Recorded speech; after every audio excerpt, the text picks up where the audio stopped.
नमस्कार, मैं डॉक्टर कंचन सिंह भारत होम्योपैथी में आप सभी का स्वागत करती हूं और आज के इस वीडियो में मैं आप सभी से बात करने वाली हूं एक और इंक्वायरी के बारे में। जी हाँ, अक्सर किडनी फेलियर पेशेंट की एक इंक्वायरी होती है कि हमारे शरीर में बहुत खुजली मच रही है, यानी कि बहुत खुजली हो रही है। ये हमारे हाथों पे हो रही है, हमारे हथेलियों पे भी हो रही है और साथ ही साथ हमारे बैक और नेक पे भी हो रही है। इसके अलावा हमारे पूरे शरीर पे भी खुजली महसूस हो रही है। तो हम ऐसा क्या करें जिससे हमारी खुजली कंट्रोल में आए और इसके पीछे का क्या कारण है जिसकी वजह से हमें खुजली महसूस हो रही है। तो चलिए वीडियो को स्टार्ट करते हैं।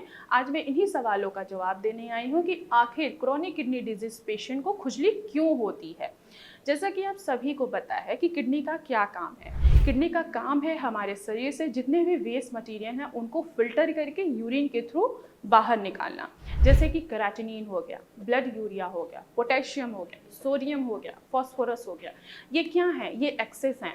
जब किडनी हमारी प्रॉपर तरीके से वर्क नहीं कर पाती है तो इन्हीं मटेरियल्स को वो बाहर नहीं निकाल पाती है। जाहिर सी बात है, जब आपकी बॉडी में कोई गंदगी होगी तो क्या होगा कि वो आपको कुछ सिम्टम्स देगी। या तो वो नोजिया के रूप में सिम्टम्स देती है या तो वो वॉमिटिंग के रूप में सिम्टम्स देती है। तो अक्सर जिन भी पेशेंट की किडनी काम नहीं करती है, यानी कि वो हेल्दी नहीं रहती है, तो इन्हीं टॉक्सिन मटेरियल क्या होती हैं हमारी बॉडी में जब बहुत ज़्यादा हो जाती हैं तो किडनी फेलियर पेशेंट की ईचिंग भी बढ़ जाती है। और ईचिंग उनके केवल हाथों, पैरों या बैक या गर्दन पे ही नहीं महसूस होती है, उनके पूरे शरीर पे महसूस होती है। क्यों? क्योंकि जो मटीरियल है, जो वेस्ट मटीरियल है, वो बाहर नहीं निकल पा रहा है। यानी कि क्रेटिनिन और ब्लड यूरिया जो है वो बॉडी जो है, किडनी है, वो फिल्टर नहीं कर पा रही है। क्रेटिनिन यानी कि ये क्या है? ये हमारा वेस्ट प्रोटीन है जो हमारे मसल से ही ब्रेक डाउन होके ये निकलता है। जब किडनी फिल्टर नहीं कर पा रही है तो इन्हीं वेस्ट मटेरियल को वो स्टोर कर रही है, जिसकी वजह से पेशेंट को खुजली महसूस होती है।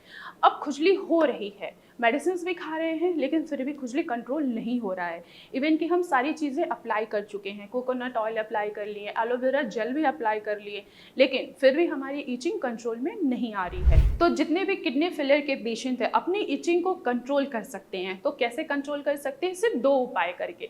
पहला कि उनको अपने खाने में प्रोटीन की मात्रा ऐड ऑन नहीं करनी है। आपको कौन कौन सी चीज़ें हैं जो प्रोटीन की मात्रा बहुत ज़्यादा होती है, जैसे कि हमारा एग हो गया, उनमें प्रोटीन पाया जाता है, फिश हो गया, चिकन हो गया, मटन हो गया, एनिमल आपको फूड आइटम बिल्कुल भी आपको ऐड ऑन नहीं करना है। आपको ऐसे खाने का सेवन करना है जिसमें प्रोटीन की मात्रा बिल्कुल भी ना हो, जैसे कि हमारा लौकी हो गया, तोरी हो गई। आप इन चीज़ों को ऐड ऑन करके अपने बॉडी में प्रोटीन की मात्रा को बढ़ने ही नहीं देना है। अगर आप प्रोटीन वाली चीज़ें खाते हैं तो इससे क्या होगा, आपका क्रेटिनिन का लेवल बढ़ेगा, आपका ब्लड यूरिया बढ़ेगा, जिससे आपकी खुजली जो है वो दोबारा से स्टार्ट हो सकती है। इसके अलावा आपको दूसरा जो उपाय करना है वो है कि आपको अपनी किडनी की फंक्शनिंग को बढ़ाना है। आप अपनी किडनी की फंक्शनिंग को कैसे बढ़ा सकते हैं? पहला, आपने हाई ब्लड प्रेशर को कंट्रोल करके, दूसरा अपनी डायबिटीज़ को भी कंट्रोल करके। अगर आपका बीपी बहुत ज़्यादा है तो आप उसके लिए प्रॉपर मेडिकेशन लीजिए। आप बिल्कुल सेंधा नमक का सेवन करिए जिससे आपका बीपी है वो इंक्रीज़ ना हो। दूसरा, आप अपने शुगर को भी कंट्रोल करिए, रेगुलर बेसिस पे मॉनिटर करिए अपने बीपी और शुगर को। और साथ ही साथ आपके यूरिन में किसी भी तरीके का इन्फेक्शन नहीं आना चाहिए। अगर आपके यूरिन में इन्फेक्शन आएगा तो भी आपका क्रेटिनिन और ब्लड यूरिया इंक्रीज होगा।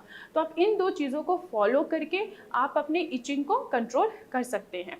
आपको क्या फॉलो करना है कि आपको अपनी बॉडी में प्रोटीन की मात्रा को बढ़ने ही नहीं देना है। दूसरा, अपनी किडनी की फंक्शनिंग को बढ़ाना है। इन दो चीज़ों को फॉलो करके आप अपनी इचिंग वाली प्रोसेस को कंट्रोल कर सकते हैं। तो आज की वीडियो में बस इतना ही। फिर मैं मिलूंगी नेक्स्ट वीडियो में। तब तक के लिए धन्यवाद।